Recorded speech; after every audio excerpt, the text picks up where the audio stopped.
حدیث پاک میں آیا، میرے نبی کریم صلی اللہ علیہ وسلم نے فرمایا، اس کے راوی حضرت علی شیر خدا رضی اللہ تعالیٰ عنہ ہے۔ سنیے گا یہ حدیث، پھر میں کیونکہ وقت کم ہے، پھر میں کچھ باتیں ہیں وہ بتانا چاہتا ہوں، شب سے پہلے ہم اس کی تیاری جو کرنی ہے۔ وہ پہلی بات یہ، حضور نے فرمایا، اس کے راوی کون ہے؟ حضرت علی شیر خدا، کہ جیسے ہی یہ نصف شب آتی ہے شعبان کی، اللہ رب العزت کیا فرماتا ہے؟ اللہ رب العزت پہلے آسمان پر اپنی شان کے مطابق نزول فرماتا ہے۔ کیا کرتا ہے؟ جیسے شعبان سورج غروب ہوگا، اللہ تعالیٰ کیا کرتا ہے؟ اپنی شان کے مطابق کہاں پر آ جاتا ہے؟ پہلے آسمان پر نزول فرماتا ہے، جیسے اس کی شان ہے۔ پھر کرتا کیا پتا آپ کو؟ اللہ فرماتا ہے میرا کوئی ایسا بندہ جو گناہ گار ہو، توجہ رکھیے گا، اللہ فرماتا ہے میرا کوئی ایسا بندہ جو گناہ گار ہو، میں اس کے گناہوں کو معاف کر دوں۔ کون کہہ رہا ہے یہ؟ رب فرما رہا ہے۔ اللہ فرماتا ہے میرا کوئی ایسا بندہ جو بیمار ہو، بیماری کی وجہ سے اس کی کمر بستر پر لگ گئی ہو، بیماری کی وجہ سے چل پھر نہیں سکتا، بیماری کی وجہ سے وہ اپاہج ہو گیا، اللہ فرماتا ہے میرا کوئی ایسا بندہ جو آج کی رات مجھ سے دعا مانگے، میں اس کو بیماری سے نکال کر تندرستی عطا فرما دوں۔ اللہ فرماتا ہے میرا کوئی ایسا بندہ جس کے غربت کی وجہ سے، بے روزگاری کی وجہ سے جس کی کمر ٹوٹ گئی ہے، جو پریشان حال ہو گیا ہے، فرماتا ہے میرا کوئی ایسا بندہ جو آج مجھ سے رزق طلب کرے، میں اس کے جو ہے تنگ دستی کو دور کر کے اس کو شادہ رزق عطا فرما دوں۔ اللہ فرماتا ہے میرا کوئی ایسا بندہ جو پریشان حال ہے، آج میں اس کی پریشانی کو دور فرما دوں۔ اللہ کہتا ہے میرا کوئی بندہ ایسا جو بے اولاد ہے، اس کو میں اولاد عطا فرما دوں۔ یہ کون فرما رہا؟ اللہ رب العزت۔ اچھا ویسے کون دیتا ہے؟ ویسے بھی اللہ دیتا ہے، ویسے بندہ دستک دیتا ہے، قبول ہو یا نہ ہو رب ہے وہ تو، فإن اللہ غنی عن العالمین، وہ تو عالمین سے غنی ہے، اس کو کوئی پرواہ نہیں، وہ سب سے اس کو کسی عالم کی پرواہ نہیں، وہ خدا مالک ہے۔ مگر یہ جو رات آتی ہے، جیسے سورج غروب ہوتا ہے، رب کائنات اپنا نزول فرماتا ہے پہلے آسمان پر، پھر فرماتا میرے بندے مجھ سے جو جو مانگنا ہے مانگتے چلے جاؤ، اور یہ آواز صبح طلوع تک ہوتی رہتی ہے، اللہ کی طرف سے ندا ہوتی رہتی ہے، مختلف اعلانات اور مختلف پیکیجز اللہ دیتا رہتا ہے، فرماتا مانگو، پھر اعلان کرتا بیماری سے تندرستی چاہیے مجھ سے مانگو، تنگ دستی ہے کشادہ رزق مجھ سے مانگو، گناہ گار ہو گناہوں سے معافی مجھ سے مانگو، آپ نے زندگی برائی میں گزار دی ہے، برائی سے توبہ کرنا چاہتے ہو مجھ سے معافی مانگو۔ کہتے ہیں یہ پوری رات اعلان ہوتا رہتا ہے، پہلے بھی اللہ دیتا ہے قبول ہو یا نہ ہو، مگر یہ رات ایسی ہے اس میں بندہ نہیں کہتا، بندہ دستک نہیں دے رہا، بلکہ رب کائنات خود فرماتا ہے میرے بندے مجھ سے تو جو مانگے گا میں تجھ کو عطا فرما دوں گا۔ کون کہہ رہا ہے؟ اللہ۔ تو اب کوئی بندہ، اللہ تعالیٰ نے رحمت کے دروازے کھول دیے، اللہ ندا دے رہا ہے، اللہ آواز لگا رہا ہے، اور آپ کہتے ہو کہ آواز سنتی نہیں، اللہ دکھائی دیتا نہیں۔ میں نے کہا ہمارے کان تو نہیں سن سکتے، ہماری آنکھیں تو نہیں دیکھ سکتی، مگر جن کے کان سن سکتے تھے وہ کون ہے؟ وہ محمد مصطفیٰ صلی اللہ علیہ وسلم۔ حضور نے فرمایا، حضور نے سنا اور سن کر فرمایا، اور یہ رات وہ خالی ایک مرتبہ نہیں آتی، ہر سال میں ایک رات آتی ہے یہ، اور یہ سنا کس نے؟ حضور نے۔ یعنی ہمیں اپنے کانوں پر اتنا اعتماد نہیں ہے جتنا ایک مسلمان کو اپنے نبی پر، جو نبی یہ آیت لکھی ہوئی ہے وہ کون سی؟ النبی، یہ پڑھ لو سامنے، اولا بالمؤمنین من انفسہم، ہمارے نبی، میرے نبی تو ہماری جانوں سے بھی زیادہ قریب ہیں۔ ارے جو نبی ہماری جانوں سے بھی زیادہ قریب ہے، اس نبی نے سن کر فرمایا کہ اللہ فرماتا میرے بندے جو مجھ سے مانگنا ہے مانگ لو، آج کی رات میں خود عطا فرمانے والا۔ اب لوگ کہتے ہیں اس میں بھی نہ مانگو، ٹھیک ہے، اب اس کے اندر بھی لوگ اس چیز سے دور بھاگ رہے ہوتے ہیں، تو مگر آج کی رات نامعمال بندے کے اللہ کی بارگاہ میں جاتے ہیں، جس کی جتنی زندگی ہے، جس نے اس سال مر جانا ہے، جس نے اس سال جینا ہے، جتنی روزی دی جانی ہے، وہ سارے کیا کھاتا ایک سال کا جیسے ہوتا ہے نا حساب کتاب، وہ کلوز ہو کر عصر کے بعد ہمارا یہ سال کا کھاتا کلوز ہو کر آئندہ سال کیا ہونے والا ہے وہ اللہ کی بارگاہ میں عصر کے بعد پیش ہوتا ہے۔ تو بندے کو کیا چاہیے؟ بندے کو یہ چاہیے جیسے ہی عصر کی نماز پڑھنے کے بعد گھر سے تیاری کر کے آئے اور مسجد میں بیٹھ کر اللہ تعالیٰ کی عبادت کرنا شروع کر دے۔ کیا کر دے؟ عبادت کرنا، نماز پڑھے، درود پاک پڑھنا شروع کر دے، سورہ یاسین پڑھنا شروع کر دے۔ ہوگا کیا؟ ہوگا یہ جو فرشتے اللہ کی بارگاہ میں جائیں گے، اب توجہ ادھر رکھا کریں، توجہ ادھر رکھا کریں، جو فرشتے اللہ کی بارگاہ میں جائیں، اللہ پوچھے بتاؤ کہ میرے فرشتوں کہاں سے آ رہے ہو؟ اللہ سب جانتا ہے۔ تو فرشتے کہیں کہ مولا جب نامہ مال کلوز کر رہے تھے تیرے بندے نماز پڑھ رہے تھے، مولا جب نامہ مال لے کر آئے تیرے بندے تیرے حبیب پر درود و سلام پڑھ رہے تھے۔ تو یہ وقت ایسے گزرنا چاہیے، ہمارا وقت کھیل کود میں گزر جاتا ہے۔ اس رات جو بندہ مانگتا ہے اللہ اس کو عطا فرما دیتا ہے۔ مگر آج کی رات بھی کچھ لوگ ایسے جن کی بخشش نہیں ہوتی، ایسے بدبخت ہیں جو آج کی عظیم الشان رحمت جو والی رات ہے اس میں بھی محروم رہتے ہیں۔ وہ کون سے لوگ ہیں؟ سنیے گا، یہ میں بات اس لیے بتانے لگا ہوں کہ وہ رات آنے والی ہے، اس سے پہلے یہ کام کرنے ہیں۔ یہ بات میں رات کو بھی بتا سکتا تھا، ہو سکتا ہے بتا بھی دوں، رات کے خطاب میں بھی یہ بات آ جائے کیونکہ رات کو بھی پروگرام ہے نا ہمارے یہاں، مگر وہ رات کو بات بتائیں گے تو آپ کہیں گے اب کیا ہو سکتا ہے؟ دیکھو کام کچھ پہلے کرنے کے ہوتے، بندہ کہتا پہلے بتاتا تو یہ میں کام کر کے آتا، پہلے بتاتا تو یہ میں لے کر چیز آتا، پہلے پتہ ہوتا تو میں اس طرح کر لیتا۔ ہوتا ہے نا بندے کو پتہ نہیں ہوتا، بے خبری کی وجہ سے الحمدللہ اب آخر تک آباد بیٹھے ہوئے۔ سنیے یہ ایسی رات جس میں خدا خود کہتا ہے میرے بندے مانگ، تجھے جو چاہیے میں خدا تجھ کو عطا فرما دوں گا۔ وہ خدا کے رحمتوں کے خزانوں میں کمی تو نہیں ہے نا بندے۔ اب اللہ کہتا ہے، اللہ کے حبیب نے فرمایا اس رات بھی کچھ لوگ ایسے ہیں جو اللہ کی رحمت سے دور ہوتے ہیں، جن کی اللہ بخشش نہیں فرماتا۔ وہ کون سے بندے؟ سنیے گا وہ بات، یہ سارے سنیں اور غور کریں، اپنا محاسبہ کریں، دیکھیں اللہ نہ کرے وہ چیز کوئی ہمارے اندر ہو اور اللہ تعالیٰ ہمیں اپنی رحمت سے دور کر دے۔ ایسی رات میں بھی بندہ بخشش سے جو محروم رہ گیا، جب خدا خود کہہ رہا میں بخشنے والا ہوں، جب خدا خود دینے والا ہے، اس رات اس بندے کی دعا قبول نہیں ہوتی۔ جو بندے یہ کام کرتے ہیں، کون سا؟ پہلا جادوگر، کون سا؟ یہ کالے پیلے کہ فلاں کا نقصان ہو جائے، فلاں کا کاروبار بند ہو جائے، فلاں کو نقصان پہنچ جائے، کچھ لوگ اس کام کے اندر لگے رہتے ہیں۔ آپ کو پتا کہ شرعی قانون ہو تو ایسے بندوں کی سزا کیا ہے؟ ایسے بندے کو وطن بدر کر دیا جاتا ہے، ملک سے نکال دیا جاتا ہے، قتل کر دیا جاتا ہے۔ جو بندہ کالا پیلا کرتا ہو، اور کالا پیلا اس لیے نہیں کر رہا کہ میرا بھائی پریشان ہے اس کی پریشانی دور ہو جائے، میرا بھائی بیمار ہے تندرست ہو جائے، بلکہ یہ جادو اس لیے کروا رہا ہوتا ہے، اس لیے تاکہ دوسرے کو پریشان کروں۔ وہ خدا کے بندے تو اللہ کے بندوں کو پریشان کر کے، اللہ کے بندوں کو ڈسٹرب کر کے، اللہ کے بندوں کو تو ذلیل کر کے تو چاہتا ہے کہ تو درست ہو جائے، تو کامیاب ہو جائے۔ تو یہ بات ذہن میں رکھنا، ارے جو یہ کام کرنے والے ہوتے ہیں، یہ کروانے والے ہوتے ہیں، یہ بات ذہن میں رکھنا۔ آپ جس کو پریشان کر رہے ہو، جس کو تنگ کر رہے ہو، ارے اس کی تو تھوڑی سی زندگی ہے، تھوڑی سی زندگی پریشانی میں گزر جائے گی۔ ارے تو اپنا غور کر، تیرا کیا بنے گا کہ تو جیسے ہی مر کے اللہ کی بارگاہ میں جائے گا، یہ تھوڑی سی زندگی کے لیے تو خدا کی بارگاہ میں کیا منہ لے کر جائے گا کہ تو خدا کے بندوں کو پریشان کرتا رہا۔ خدا کیا فرماتا ہے؟ خدا فرماتا ہے کہ لوگوں یہ ساری دنیا میرا کنبہ ہے۔ کیا ہے؟ میرا خاندان ہے۔ خدا کہتا میرا کنبہ ہے، حالانکہ اللہ کا کنبہ ہوتا نہیں، اور اللہ کہتا میں نے ان کو پیدا کیا، یہ میرا سارا کنبہ ہے۔ جو ان سے محبت کرتا ہے وہ خدا سے محبت کرتا ہے۔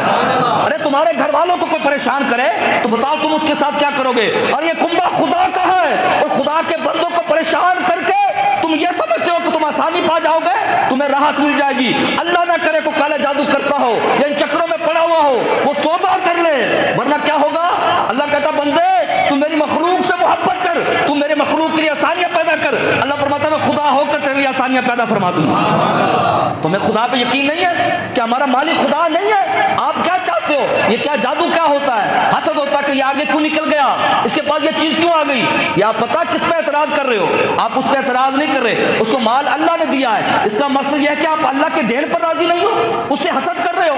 میں ایک بات، وقت زیادہ ہو رہا ہے، میں چاہتا تو نہیں تھا کہ وقت بڑے، مگر میں واقعہ یہ سنانا اس لیے چاہتا ہوں تاکہ یہ بات واضح ہو جائے، پھر آگے مختصر کرتا ہوں۔ پہلے لوگ حج کرنے جاتے تھے، آج بھی جاتے ہیں، جیسے وہاں سے قافلے واپسی آتے تھے نا تو وہاں سے میڈیا والے انٹرویو کرتے تھے۔ پرانی بات ہے، یہ شائع بھی ہوئی چیز میرے سننے میں آیا، میڈیا والے جیسے ہی پہلا بیڑا آیا نا، جہاز آیا حج کر کے، تو لوگ وہاں پر پہنچ گئے، لوگ وہاں پر پہنچے انٹرویو کرنے کے لیے۔ بتائیے کہ وہاں کے وزیر جو تھا اس نے انتظامات کیسے کیے، سعودیہ کی حکومت نے آپ کو کیسا ریلیف دیا، وہاں کا سفر کیسا رہا، وہاں اپنے حج کیسا کیا۔ جب یہ بات ہونے لگی توجہ کیجیے گا، وہاں ایک قافلہ آیا، قافلہ والوں نے ایک بات بتائی، وہ سنیے گا۔ وہ کہنے لگے کہ ہمارے ساتھ ایک خاتون آئی ہے، یہ خاتون ہمارے ساتھ گئی تو تھی اللہ کے گھر میں، مگر جب اللہ کے گھر میں پہنچی تو وہ عورت رو کر کہنے لگی کہ کہاں پر آ گئے ہو؟ تو ہم نے کہا خانہ کعبہ میں۔ وہ کہتے اس نے قسم کھا کر کہا تم کہتے ہو خانہ کعبہ میں آ گئے، مگر مجھے تو خانہ کعبہ نظر نہیں آتا۔ یعنی اللہ کے گھر میں جا کے کعبہ بولو سارے نظر نہیں۔ وہ بڑے پریشان ہوئے کہ تجھے کعبہ نظر کیوں نہیں آتا، ساری دنیا دیکھ رہی ہے، رونے لگی، چیختی چلاتی، معافیا مانگتی واپسی آ گئی۔ ایئرپورٹ پہ آئے، اسے پوچھا ماں بتا آخر کیا وجہ، تو کون سا گناہ کرتی تھی؟ وہ خاموش چپ، اس کو سائڈ پہ لے کر گئے۔ اس نے کہا میں یہ بات زندگی بھر نہیں بتاتی، مگر بتا اس لیے رہی ہوں کہ حضور کی امت کو پتہ چل جائے۔ کہا کیا معاملہ ہے؟ اب سنیے گا کیا وجہ تھی کہ اس کو وہاں پر جا کر اللہ کے گھر میں موجود ہونے کے باوجود بھی اللہ کا گھر خانہ کعبہ نظر نہیں آیا۔ کبھی کبھی اللہ کامل ہو جائے تاکہ لوگ توبہ تائب ہو جائیں۔ وہ کہنے لگی میں غسال ہوں، غسل دیتی ہوں خواتین کو جو مر جائے نا، ان کو میرا کام ہے غسل دینا، میں غسل دیتی ہوں۔ اس نے کہا یہ تو اچھی بات ہے، اس کی تو بڑی فضیلت آئی ہے۔ اس نے کہا بات یہ نہیں ہے، بات یہ ہے کہ میرے علاقے کے اندر کچھ جادوگر ہیں، میں ان کے ساتھ ملی ہوئی ہوں۔ وہ کیا کرتے ہیں کہ جب کوئی میت مر جاتی ہے مجھے وہ تعویذ بنا کر دیتے ہیں۔ وہ میں کیا کرتی ہوں، کالے جادو، کہتی میں عورت کا تھوڑا سا منہ کھلا ہوا ہوتا تو دانتوں کے اندر انگلی ڈال کر چھپکے سے آرام سے میں اس کے منہ میں تعویذ ڈال دیتی تھی۔ تعویذ ڈالنے کے بعد وہ مردہ کہاں دفن ہو جاتا، قبر کے اندر۔ وہ مردہ تو قبر میں چلا جاتا، اب جس کے لیے جادو کیا ہوتا کالا جادو، وہ پریشان رہتے، تڑپتے رہتے، اب نہ تعویذ وہاں سے نکلے، نہ اس کا جادو ختم ہو، نہ پریشانی ختم ہو۔ کہا میں یہ کام کرتی تھی اور یہ کام کرتے کرتے اچانک مجھے حج پہ جانا پڑا، میں وہاں چلی گئی، مجھے وہاں جا کر بھی اللہ کا گھر نظر نہیں آیا، اور دنیا سے کہنے لگے دنیا والوں خیال کرو میں یہ کام کرتی تھی، لوگ مجھے نیک سمجھتے تھے، مگر میں کالا جادو خود نہیں کرتی تھی، فقط جادوگروں کا ساتھ دیتی تھی، جس کی وجہ سے اللہ تعالیٰ نے مجھے اپنا گھر دکھانے سے بھی محروم کر دیا اور میں خدا کا گھر نہیں دیکھ سکی۔ وہ اس نے یہ بات بتائی ہے، باقاعدہ شائع ہوئی تھی۔ کالا جادو اتنا برا، آج کتنے لوگ ہیں جو کالا جادو کرنے والا ہوتا ہے، اس کی بھی اللہ تعالیٰ بخشش نہیں فرماتا۔ دوسرا جو شراب پیتا ہے، اللہ نہ کرے میرے نمازیوں میں سے، میرے کو سننے والوں میں سے ایسا ہو، حضور نے فرمایا جو شرابی شراب پیتا ہے، اللہ تعالیٰ ایسے بندے کی آج کی رات جب خود اعلان کرتا ہے کہ میں معاف کرنے والا ہوں، معاف نہیں کرتا، کہتے جو شراب پینے والا ہوتا ہے، حدیث پاک کا مفہوم ہے، کہتے جو شراب پینے والا ہوتا ہے، اس کو جب قبر میں دفن کیا جائے نا، اس کا منہ کس کی طرف ہوتا ہے، کعبے کی طرف کیا جاتا ہے مردے کا۔ کہتے ہیں غالباً صحابہ رسول کا یہ فرمان ہے، آپ فرماتے ہیں کہ جو شراب پینے والا ہو، عادی شرابی، اس کو جب دفن کیا جاتا ہے فرماتے ہیں قبر کھول کے دیکھ لینا، اس کی شکل جو ہے نا وہ کعبے سے پھر چکی ہوتی۔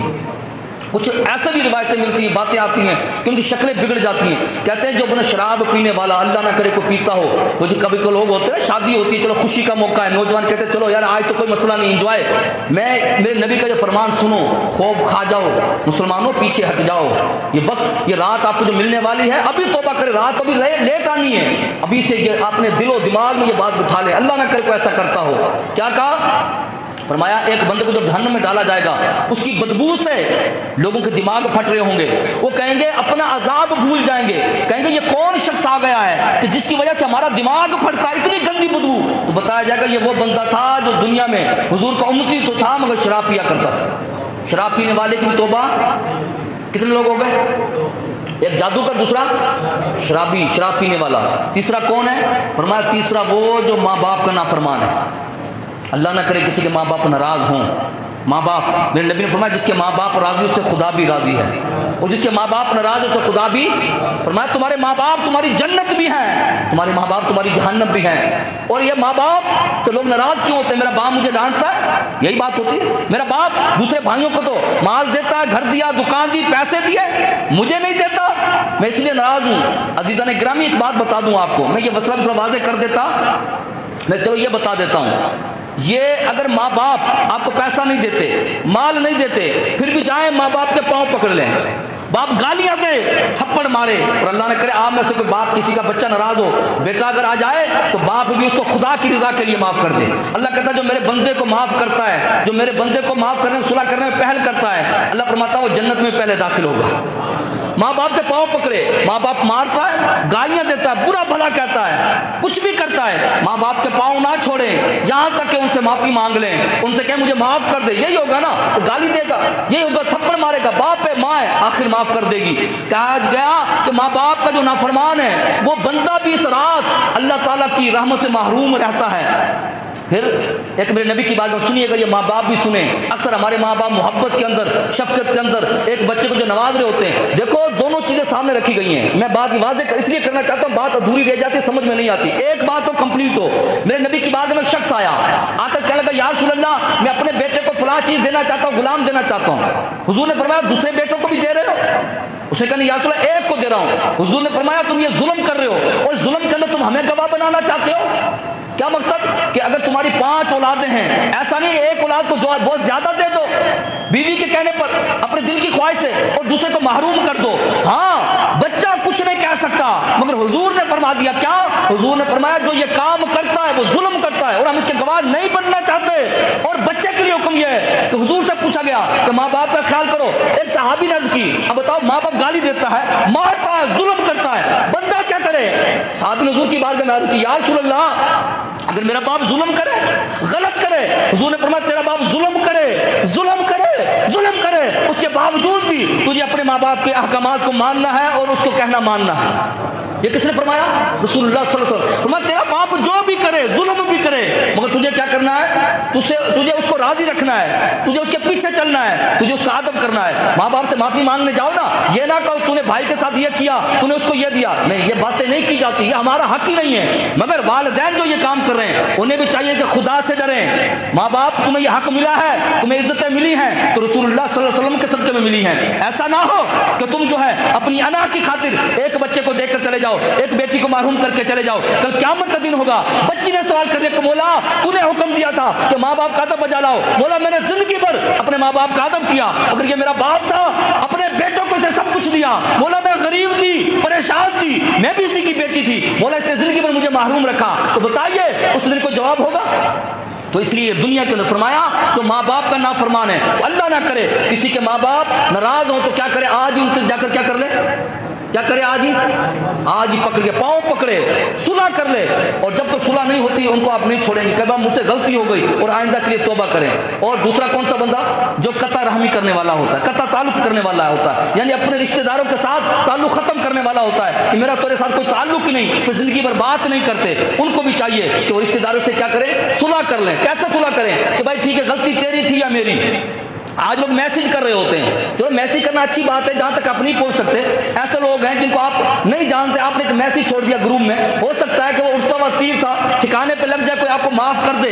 مگر آپ نے کسی کی زمین ہتھیائی ہوئی ہے, کسی کا پیسہ کھایا ہوا ہے, کسی کو سڑک پہ روڈ پہ کھڑے ہو کے کسی غریب کو تھپڑ مارے ہوئے ہیں, تو نے کسی کو گالیاں دی ہوئی ہیں, تو کیا سمجھتا ہے کہ انڈر دا ٹیبل کے نیچے سے اس طرح بات کر کے اور دل میں توبہ کر کے تو تجھے معافی مل جائے گی؟ تو اس کے پاس چل کر جا اور تو اس کو کہے کہ یار مجھ سے غلطی ہو گئی, میں نے غصے کے اندر آ کر تیرے ساتھ یہ زیادتی کر لی تھی, میں خدا کے لیے, خدا کے واسطے تجھ سے معافی مانگنے آیا ہوں. خدا کی عزت کی قسم, تم خدا کے لیے جب اس سے معافی مانگو گے, ارے وہ بندہ جب دل سے راضی ہوگا, ارے تمہیں پتہ ہی نہیں ہوگا, تمہیں لگ رہا ہو میری عزت میں کمی, ارے تم یہاں اس سے معافی مانگو گے, رب کائنات عرش میں اعلان کر دے گا کہ میرے فرشتوں گواہ ہو جاؤ, اس نے میری خاطر جھکا ہے, میری خاطر توبہ کی ہے, میری خاطر معافی مانگی ہے. جاؤ, اس نے جو جو دعائیں مانگی ہیں میں نے ساری دعائیں اس کی اپنی بارگاہ میں قبول فرما لی. کرو گے سارے انشاءاللہ؟ یا خالی باتیں ہیں, یا خالی یہ سمجھا رہا ہوں بس یہ سمجھ سننا ہے؟ نہیں, آج وقت ہے, آنکھیں بند. انہوں نے نبی نے فرمایا اس رات میں معلوم ہوتا ہے. یار میرے نبی کے چچا کا کلیجہ چبایا, بی بی ہندہ رضی اللہ تعالیٰ عنہ, جو بعد میں کلمہ پڑھ لیا, چچا کا کلیجہ. حضور رویا کرتے تھے, یار آپ کا چچا بھی ہو, جان سے پیارا بھی ہو, اور اسلام کا شہزادہ بھی ہو, مدینہ کا شہزادہ بھی ہو, حضور پیار بھی کرتے. حضور کے چچا کا کلیجہ چبایا گیا. وہ عورت بھی جب حضور کی بارگاہ میں آئی کہ میں کلمہ پڑھنا چاہتی ہوں, حضور نے اس کو کلمہ پڑھا کر مسلمان بھی کر دیا اور حضور نے اس کو معاف بھی فرما دیا تھا. تو کیا جس نبی کا ہم نے کلمہ پڑھا, یار ہمارا کلیجہ تو نہیں چبایا کسی نے, ہم نے تو گروپ بنائے ہوئے ہیں نا خاندانوں کے اندر کہ تو اس کی شادی میں گیا تو ہمارے ساتھ تعلق نہیں رکھنا, تو وہاں گیا تو ہمارے پاس خاندانوں میں گروپ بنائے ہوئے. خدا را یہ گروپ کو چھوڑو, ان چیزوں کو چھوڑو, یہ گروپ تمہیں دنیا میں بھی رسوا کریں گے, آخرت میں بھی پریشان ہوگے. آج کی رات آنے والی ہے, میں نے آپ سے پہلے بھی کہا تھا یہ باتیں پہلے کرنے کی ہوتی ہیں, اس لیے ابھی آپ جائیں. اچھا جن کے رشتہ دار دور ہیں نا, پنجاب میں, کراچی میں, ابھی ٹائم نہیں, آپ نہیں جا سکتے نا. واقعی اگر آپ کو اللہ کو راضی کرنا تو شب برات کا فلسفہ یہی, آپ ان کو فون پہ بھی بات کر سکتے ہیں, فون پہ بات کریں, ان سے معافی مانگیں, ان سے کہیں یار میرے سے فلاں غلطی ہوئی تھی, میں نے اللہ کی رضا کے لیے تجھے معاف کر دیا, تجھے بھی اللہ کا واسطہ, تو بھی مجھے معاف کر دے. انشاءاللہ آپ فون کریں گے نا جب, چاہے وہ معاف کرے یا نہ کرے, مگر آپ نے انشاءاللہ معاف بھی کرے گا جب آپ معافی مانگو گے نا.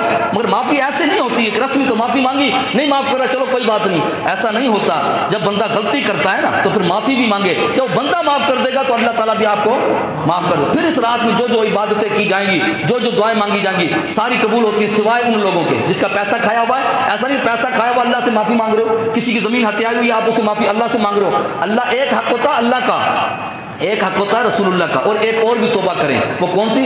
70-74 سال سے ہم نے جو رب رسول کے دشمنوں کو حمایت کی, رب رسول کے دشمنوں کو, دین کے دشمنوں کو سپورٹ کیا, تو جب لوگوں کی معافیاں ہیں تو کیا رسول اللہ کے دین کے خلاف, جنہوں نے رسول اللہ کے خلاف سازشیں کی ہیں, تو کیا ہم نے ان کا ساتھ دیا؟ تو کیا رب رسول سے معافی نہیں مانگنی چاہیے؟ بتائیے رسول کے دشمنوں جنہوں نے ختم نبوت پر حملے کیے، ناموس رسالت پر حملے کیے، اسلام کے قانون میں ترمیم کی، جنہوں نے سود کے نظام کو عام کیا، جنہوں نے شرابوں کو عام کیا، گانے بجانے عام کیے، اللہ کے ساتھ اعلان جنگ کیا، تو مجھے اپنے ایمان سے بتائیے یار جب یہ چھوٹے چھوٹے بندوں کے کتنے بڑے حقوق ہیں تو ہم نے خدا اس کے نبی کے ساتھ اتنا بڑا اعلان جنگ کرنے والوں کا ساتھ دیا ہوا ہے، ان کے گروپ میں شامل ہیں، تو آپ کیا سمجھتے ہو کہ آپ ان کے ساتھ دوستیاں بھی رکھیں اور پھر آپ کو شب برات میں آئے رب بھی راضی ہو جائے، خانہ کعبہ میں سجدے بھی کرتے جائیں اور بتوں کے سامنے بھی جھکتے جائیں؟ یہ ڈبل اسٹینڈرڈ اسلام میں نہیں چلتا۔ اسلام بڑا خالص اور واضح دین ہے، حنیفہ دین ہے۔ اس لیے آج سے یہ بھی توبہ کرے کہ مولا 70 سال سے ہم نے جو تیرے دین کے دشمنوں کو سپورٹ کیا، غیر لوگوں کے ساتھ کھڑے ہوئے، مولا ان کے نعرے لگائے ہوئے، آج رات تیری بڑی بخشش ہوتی ہے، تیرا بڑا کرم ہوتا ہے، اتنا بڑا کرم ہوتا ہے کہ بنی کلاب ایک قبیلہ تھا جو بندے 50,000 سے کم بکریاں رکھتے ہی نہیں تھے، اتنی زیادہ بکریاں رکھنے والا قبیلہ تھا، اتنا یعنی میرے نبی نے فرمایا جو بندہ اس رات اللہ کی عبادت کرتا ہے، دن میں روزہ رکھتا ہے، بنی کلاب کے جسم پر جو کھال ہے اس میں جو بال ہیں، بالوں سے بھی زیادہ اللہ تعالیٰ اپنے گناہ گار بندوں کی بخشش فرما دیتا ہے۔ یا کتنی یعنی کہ 50,000 ایک بندہ رکھتا تھا، ان کا وہ قبیلہ تھا ہی بکریوں والا بنی کلاب، فرمایا اس سے بھی زیادہ، یعنی کہ اس سے مراد یہ کہ پتہ ہی نہیں ہے کیونکہ بکری ایک کے بال گننا مشکل ہوتے ہیں، کروڑوں بکریاں لاکھوں بکریوں کے بال کیسے گن سکتے ہو؟ فرمایا اس سے بھی زیادہ اللہ تعالیٰ بخشش فرماتا ہے۔ اتنے لوگوں کی بخشش ہونے کے باوجود بھی جن کی بخشش نہیں ہوتی ان لوگوں کے بارے میں نے بتا دیا۔ تو آج انشاءاللہ الرحمن ہم سب اللہ تعالیٰ کی بارگاہ میں بھی توبہ کرتے ہیں اور آج کے بعد یہ بھی کہتے ہیں کہ مولا